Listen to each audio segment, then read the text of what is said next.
So Trump is so finished, the Trumputineers are so scared that the ones at the New York Post are showing a video on YouTube pretending to be sympathetic to Black Lives Matter and critical of police brutality, which we know is not true. We know they're faking that. The video shows National Guardsmen walking down the streets during the Black Lives Matter protests, and somebody opens their door and they shoot the person with rubber bullet or something like that, like they shot my friend at the Black Lives Matter protest here in Denver with.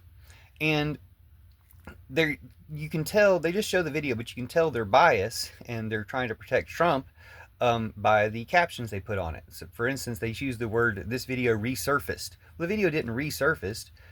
YouTube, Facebook, New York Post, and other companies like that were responsible for suppressing these videos. But everybody saw them. Everybody that mattered saw them back during the Black Lives Matter protests. Everybody who was associated with these, trying to pay attention to these things, saw this video. It went viral in Antifa circles, but you had to dig through YouTube to find these things because they tried to prevent the information from getting out there. So it's really ironic or hypocritical or wrong and evil of them to bring this up for their own purposes, but especially when it doesn't serve their purposes. Trumputineers are Space Force in the streets, Flat Earth in the streets, and all their, or Space Force in the streets, Flat Earth in the sheets, but all their attempts and mechanisms are going to backfire because they're all hypocritical and wrong. Of course, Trump was praising Walz for calling in the National Guard, but it's not Walz's fault for calling in the National Guards. First of all, for police brutality situations that Trump was always making worse, and at least good Democrats were trying to make better all along.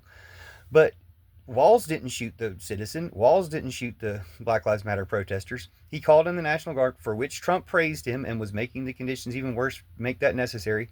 And he's not responsible for punishing that National Guardsman. It's the media that suppressed the story and the National Guard and other people in that side of things that should have done something about this at the time instead of hiding it from the American public. So it's just ironic that it's finally getting exposure now when the New York Post is claiming it resurfaced in order to try to use it to help Trump and Putin.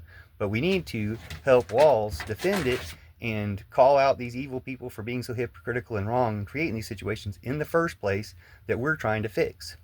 Thanks, everybody.